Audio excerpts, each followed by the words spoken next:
오늘 우리에게 주시는 하나님의 말씀 마가복음 11장 11절부터 19절까지 말씀입니다. 마가복음 11장 11절부터 19절까지 말씀. 저와 함께 한 절씩 교독하시겠습니다. 예수께서 예루살렘에 이르러 성전에 들어가셨다. 그는 거기서 모든 것을 둘러보신 뒤에 날이 이미 저물었으므로 12 제자와 함께 베다니로 나가셨다. 이튿날 그들이 베다니를 떠나갈 때에 예수께서는 시장하셨다. 멀리서 잎이 무성한 무화과 나무를 보시고 혹시 그 나무에 열매가 있을까 하여 가까이 가서 보셨는데 잎사귀 밖에는 아무것도 없었다. 무화과 나무의 철이 아니었기 때문이다. 예수께서 그 나무에게 말씀하셨다. 이제부터 영원히 내게서 열매를 따먹을 사람이 없을 것이다. 제자들이 예수께서 말씀하시는 것을 들었다. 그리고 그들은 예루살렘에 들어갔다. 예수께서 성전에 들어가셔서 성전 뜰에서 팔고 사는 사람들을 내쫓으시면서 돈을 바꾸어 주는 사람들의 상과 비둘기를 파는 사람들의 의자를 둘러 엎으시고 성전 뜰을 가로질러 물건을 나른 것을 금하셨다. 예수께서는 가르치시면서 그들에게 말씀하셨다. 기록한 바 내 집은 만민이 기도하는 집이라고 불릴 것이다 하지 않았느냐. 그런데 너희는 그곳을 강도들의 소굴로 만들어버렸다. 대제사장들과 율법학자들이 이 말씀을 듣고서는 어떻게 예수를 없애버릴까 하고 방도를 찾고 있었다. 그들은 예수를 두려워하고 있었던 것이다. 무리가 다 예수의 가르침에 놀라고 있었기 때문이다. 함께 있습니다. 저녁 때가 되면 예수와 제자들은 을의 성 밖으로 나갔다. 아멘. 열매를 맺을 수 없는 무화과 나무라는 제목으로 하나님의 말씀 선포하겠습니다. 고난주간은 예수님께서 예루살렘에 입성하신 후 마지막 십자가에 달리기 전까지 그분의 행적을 기리며 그분의 행적을 묵상하며 십자가를 함께 짊어지고 나가고자 하는 교회가 일찍부터 정한 교회의 전례 중 하나입니다. 그런데 복음서는 정확하게 예수님께서 예루살렘을 입성하신 이후에 어떠한 순서대로 움직이시는지 그거를 막 통일되게 이렇다 저렇다라고 말하고 있진 않아요. 다만 이제 학자들은, 복음서 연구자들은 아마도 이런 순서대로 날짜별로 행동하셨을 것이다 라고 추측을 하고 있습니다. 잘 알다시피 주일에는 이제 종려주일이죠. 예루살렘에 입성을 하셨고 성전에 잠시 들르신 이후에 베다니로 가서 거기서 숙박을 하십니다. 그러니까 베다니 어디서 숙박했는지는 뭐 우리가 추측을 할 뿐이고 베다니에서 숙박하신 것은 불명합니다. 그리고 월요일 날 이제 오늘 본문이죠. 성전 정화, 그리고 가시는 길에 무화과 나무를 저주하시고, 그리고 화요일 날 아침에 다시 성전에 가실 때에 마른 무화과 나무를 보고 또 성전에서 바리새인과 이런 사람들과 논쟁을 하십니다. 그래서 이 화요일 날 말씀이 가장 본문이 깁니다. 논쟁 강화라고 그렇게 표현을 하는데 그런 식으로 이제 이야기가 몰려 있기 때문에 이 분량은 이때가 제일 많아요. 그리고 다시 베다니로 가시고 수요일 날에는 이제 여전히 똑같이 성전에서 가르치셨고, 목요일 날 유월절 만찬을 하시고 겟세마네로 올라가셨고, 거기서 아마 자정 이후나 혹은 자정 직전에 붙잡히시고 금요일 날 새벽에 재판당하시고 처형당하시고 토요일에는 무덤에 계셨다. 이게 고난주간 예수님의 행적이라고 학자들은 대체적으로 입을 모으고 있습니다. 자, 그래서 이제 저는 주로 고난주간에 이 예수님의 행적을 따라서 말씀을 이제 묵상하고 또 우리가 배우고자 하는데요. 오늘은 첫 번째로 성전에 대한, 예수님께서 성전에서 상인들을 내쫓으시고 했던 그 이야기입니다. 그런데 이 성전으로 가시기 직전에 예수님께서는 길에서 한 무화과 나무를 보시고 그 무화과 나무를 저주하는 장면이 나옵니다. 이것은 굉장히 뜬금없는 장면입니다. 왜냐하면 일단 그때가 성경은 분명히 기록해 놓습니다. 그때가 무화과 나무에 열매가 맺히는 때가 아니었다고 말하지요. 본문 13절과 14절 말씀 보니까 멀리서 잎사귀 있는 한 무화과 나무를 보시고 혹 그 나무에 무엇이 있을까요 가셨더니 가서 보신즉 잎사귀 외에 아무것도 없더라. 이는 무화과의 때가 아님이라. 예수께서 나무에게 말씀하여 이르시되 이제부터 영원토록 사람이 내게서 열매를 따먹지 못하리라 하시니 제자들이 이를 듣더라. 자, 이 말씀에서 우리가 잘 생각해 보면 예수님의 이 저주는 굉장히 황당한 저주입니다. 우리나라는 뭐 무화과가 없으니까 좀 알기 쉽게 하자면 이제 지금 어제 보니까 개나리가 다 폈더라고요. 개나리가 폈는데 그 피기 전에 한 1월 달쯤에 내가 개나리가 보고 싶어 나갔어요. 근데 개나리가 꽃을 안 핀 거예요, 겨울에. 그래서 개나리 나무한테 선포하는 거야. 너는 저주를 받을 거야. 왜 개나리가 안 폈어?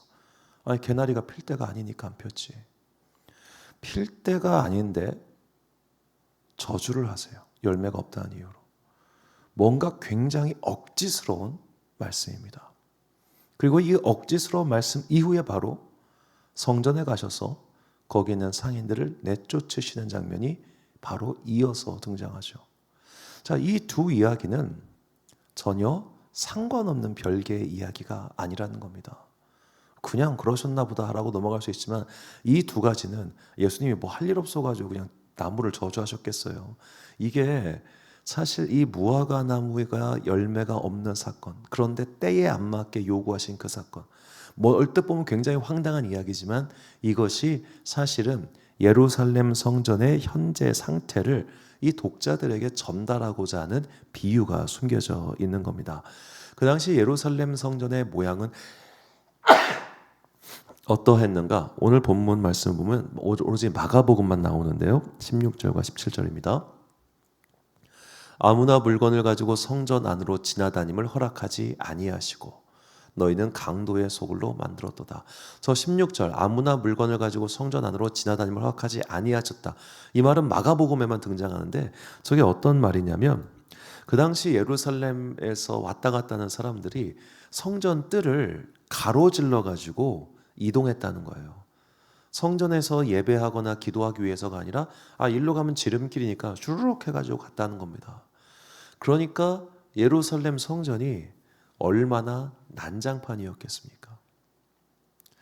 예루살렘 성전 그 입구 쪽에서 아마도 그 뜰이었겠죠. 그쪽에서 이제 사람들에게 재물을 판매하는 환전상이죠. 지금으로 치면 환정상들은 허락받고 판매하는 사람들이었습니다.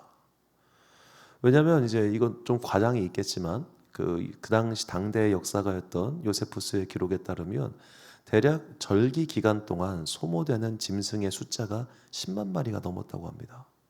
그만큼 많은 사람들이 긴 시간 동안 계속해서 짐승 제사를 해야 되다 보니까 그거를 끌고 올 수가 없잖아요. 그래서 예루살렘 거기서 직접 양이나 염소나 소 같은 거를 파는 그런 상인들이 있었던 겁니다. 그런데 이 사람들은 지금 이때가 6월절 절기 준비 기간이잖아요. 대목을 맞은 거예요.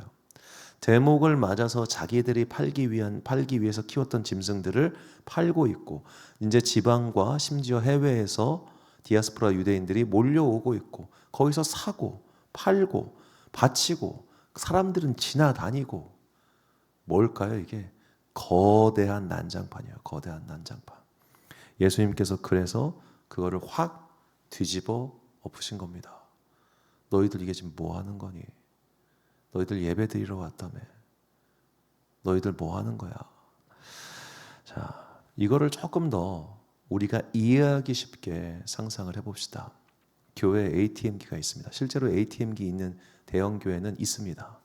가가지고 주일날 아침에 다들 헌금 뽑겠다고 ATM기에서 막 줄 서서 있는 거예요. 예배가 시작이 됐어요. 그래도 ATM기 앞에서 빨리빨리 좀 하세요. 빨리빨리 좀 하고 막 하고 있어요. 막 주차가 난리가 나요. 막 우당탕 쿵탕 우당탕 쿵탕 저쪽에 소리 지르고 여기서 소리 지르고 막 난리가 나요. 차 좀 빨리 빼셔 좀 막 이렇게 하고 빨리빨리 좀 들어가야 팡팡팡 하고 그런 난리가 펼쳐진다고 생각해 보세요. 교회당 안에서는 예배당 안에서는 조용한데 예배당 밖에서는 그렇게 막 우당탕 쿵탕 쿵탕 난리가 난다고 생각해 보십시오. 그 모습을 보는 교회 성도들이 은혜를 받겠습니까? 교회가 왜 이래? 이 생각 당연히 하지 않겠어요? 지금 그런 장면이 예루살렘 성전에서 펼쳐지고 있었다는 겁니다. 그런 곳에서 무슨 제대로 된 예배가 이루어질 수 있겠습니까? 우리는 여기서 질문을 좀 달리할 필요가 있습니다. 어째서 예루살렘 성전은 이렇게 되었을까요? 말씀드린 것처럼 사람들이 먼 곳에서 와야 되니까 짐승을 가지고 올 수가 없었고 그래서 요구합니다. 우리가 너무 불편하다. 이것 좀 해달라. 오케이. 그래서 대제사장과 성전을 관리하는 사람들은 상인들을 불러 모았겠죠. 사람들의 편의를 위해서 너희가 여기서 짐승을 환전하듯이 짐승을 내줘. 오케이, 알겠습니다. 그런데 세월이 조금 지나니까 경쟁이 붙였겠죠. 우리도 입점 좀 하게 해주세요. 그래? 그러면은 경매 해가지고 더 많이 부른 사람들이 낙점을 받았겠죠. 뭘 더 많이 불렀겠습니까? 우리가 당신에게 판매 수익금전 얼마를 커미션으로 줄게. 그렇게 해서 경쟁이 붙였고 입찰이 들어가가지고 거기 상인들이 자리하게 됐을 겁니다. 그러면 절기기간 대목이 오면 이 사람들은 평소대로 값을 받았을까요? 값을 몇 배를 올려치기를 했다는 기록이 있습니다. 그러니까 멀리서 온 사람들은 불만이겠죠. 아니, 이거는 평소 시세보다 너무 비싸잖아요. 싫으면 딴 데 가쇼. 당신이 알아서 구해오쇼. 이런 식으로 하면서 편의를 위해 출발하는 것이 상인들의 착복과 또 그 관련된 제사장들의 배부르게 만드는 그런 순환 고리로 이용됐겠죠. 예배는 뭐 그냥 중요한 게 아니고 마치 그냥 관광 상품처럼 됐을 겁니다. 우리가 예수님께서 십자가를 짊어지고 가실 때 저쪽 그 북아프리카에서 온 알렉산더의 아버지 갑자기 이게 루포의 아버지죠. 그 루포 같은 애들은 1년에 한 번 겨우 올까 말까란 말이에요. 오랜만에 왔으니까 큰 돈 쓰는 거 어쩔 수 없이 썼을 거 아닙니까? 그런 식으로 사람들의 편의를 봐주기 위해 왜 사람들이 성전 안뜰을 가로질러 갔겠습니까? 글로 가면 빠르니까. 교회 관통해서 가면 빠르니까 그냥 간 거예요. 흑발로 받고 가면서 편의를 위해. 자, 예루살렘 성전은 이미 하나님을 위한 장소가 아니었던 거예요. 사람들의 편의를 봐주기 위한 그런 장소로 전락한 지 이미 오래였던 겁니다. 그래서 이 비유와 연결 생각해 보면 전 이렇게 해석을 해보고 싶습니다. 열매 맺지 않은 무화과 나무는 바로 예루살렘 성전을 뜻하고요. 열매 철이 아닐 때 과실을 요구하죠. 이거는 굉장히 어처구니 없는 요구잖아요. 예루살렘 성전에게 백성들이 이렇게 하게 해주세요. 저렇게 하게 해주세요. 안뜰을 가로질러서 물과 좀 나르게 해주세요. 이런 편의성을 요구하는 게 어처구니 없는 요구라는 겁니다. 이렇게 사람 중심의 예배, 사람 중심의 성전 운영을 하고 있었으니 당연히 예수님께서 저거는 이미 하나님의 전이 아니야 라고 단호하게 말씀하셨죠. 그래서 이제 그 화요일 날 오늘 성전 정화하신 그 다음 날 예수님께서 저녁에 베다니로 돌아가시면서 그 성전을 향해 이렇게 말씀하십니다. 마태복음 24장 1절과 2절 말씀 보니까 예수께서 성전에서 나와서 가실 때 제자들이 성전 건물들을 가리켜 보이려고 나아오니 대답하여 이르시되 너희가 이 모든 것을 보지 못하느냐? 내가 진실로 너희에게 이르노니 돌 하나도 돌 위에 남지 않고 다 무너뜨려지리라. 다 저런 거 없어질 거야. 인간 중심의 예배, 인간의 편의성을 위해 만들어오는 성전, 이런 거 다 사라질 거야 라는 것이 고난주간 십자가에 달리시기 전 예수님의 첫 번째 말씀이었습니다. 그러면 왜 예루살렘 성전은 이렇게 한심한 모습으로 전락하게 되었을까요? 단순히 로마가 임명한 대제사장 그 사람들이 영적으로 타락해가지고 한두 사람의 타락 때문에 이런 결과가 벌어졌겠습니까? 아닙니다. 오랜 기간 동안 누적된 영적인 타락이 그들을 변질시킨 겁니다. 제가 볼 때 그 타락의 시작은 기원전 140년경 하스몬 왕조, 그러니까 유대 민족의 마지막 독립 왕조인 하스몬 왕조가 설립된 이후부터라고 저는 생각합니다.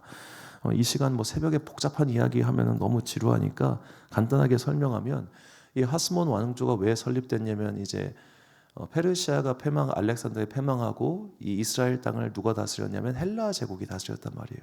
다니엘서에도 예언에 나왔던 헬라 제국. 그런데 이 헬라 제국 셀루오코스 왕조의 에피오스 안티파네스 4세라고 하는 사람이 에피파네스라는 사람이 이제 이 사람이 강력한 헬라주의자. 그러니까 모든 사람들은 다 내 통치권에 있는 모든 민족은 전부 다 헬라식 삶을 살아야 돼라고 강렬한 심령을 품은 사람이었기 때문에 가장 말을 듣지 않은 예루살렘 그리고 유대인들 이 사람들을 모욕하기 위해 예루살렘 성전에서 돼지 피를 뿌리고 이방 신상을 세우고 막 제사를 드리고 이렇게 하려고 했단 말이에요. 자, 여기에 반기를 들었던 그 마카베우스라고 하는 사람이 있습니다. 이 사람은 당시 제사장이었는데요. 그 제사장이 몇몇 사람들을 이끌고 야 이건 아니야라고 해서 그 당시 막 그런 제사를 드리려고 했던 그리스식 제사를 드리려고 했던 사람들을 때려 죽이고 도망친단 말이에요. 그리고 갤릴라전을 시작합니다. 그리고 이 마카베우스의 아들이 이제 유다라고 하는 사람인데 유다 마카비라는 사람인데 마카비 혹은 마카베우스라고 부릅니다. 유다 마카비라고 하는 사람이 이제 셋째 아들인데 이 사람이 굉장히 전략 전술에 뛰어났어요.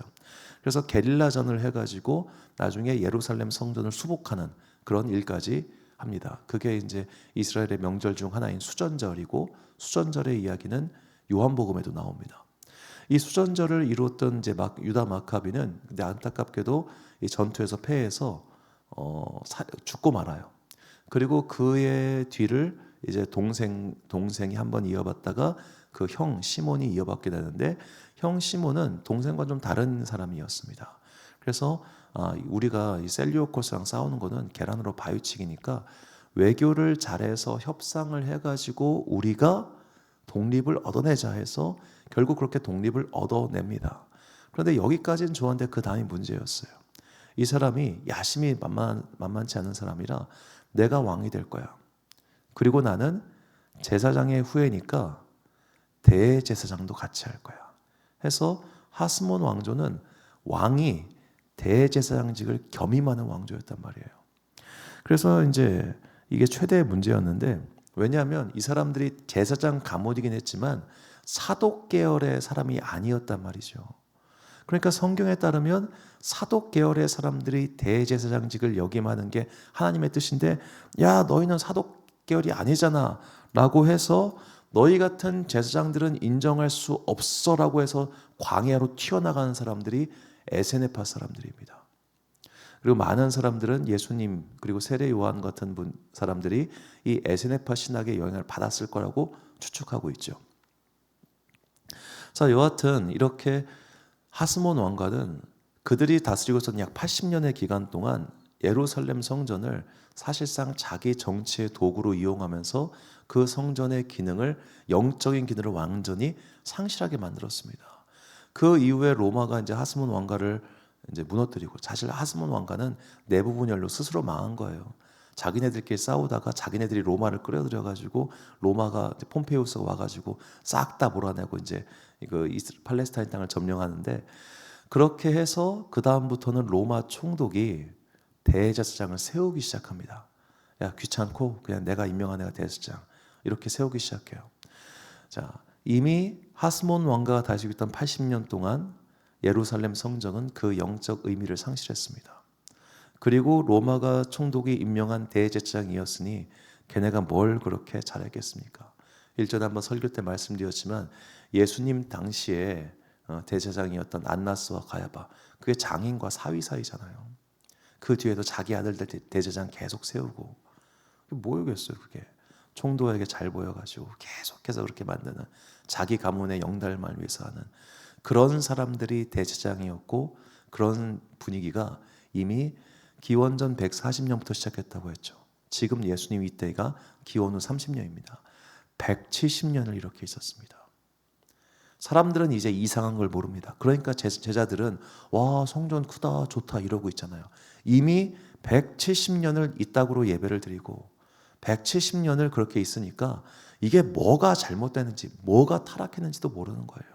그래서 예수님께서는 그들의 영적 상태를 진단하시고 너희야말로 열매를 맺을 수 없는 무화과 나무다라고 선포를 하신 겁니다. 이렇게 오늘 우리는 이 말씀 속에서 우리를 어떤 영적 메시지를 얻어야 되는가? 바로 나 중심의 나를 위한 믿음 생활은 열매를 맺지 못한다는 겁니다.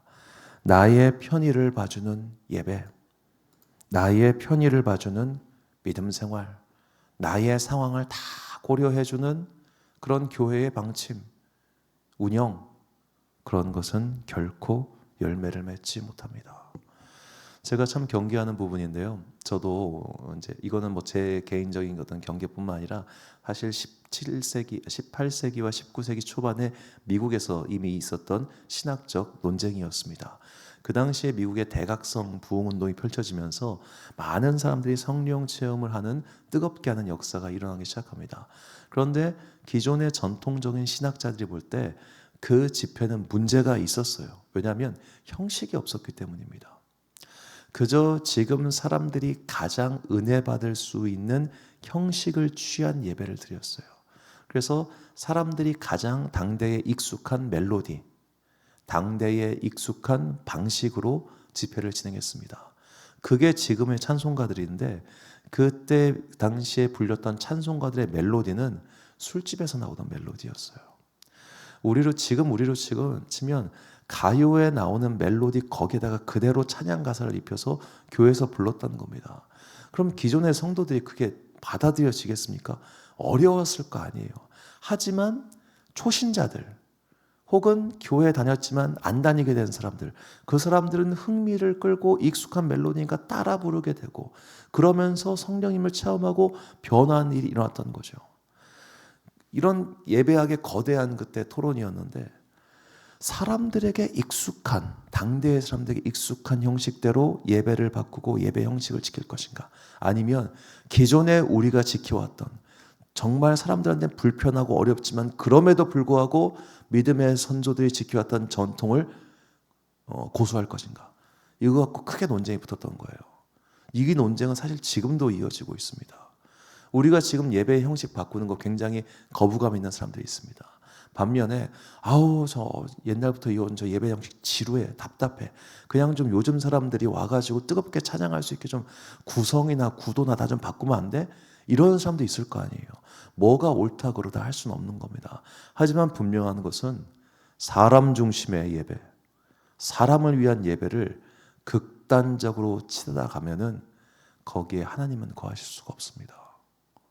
나만을 위한 예배인데, 나만을 위해 맞춰주는 예배인데.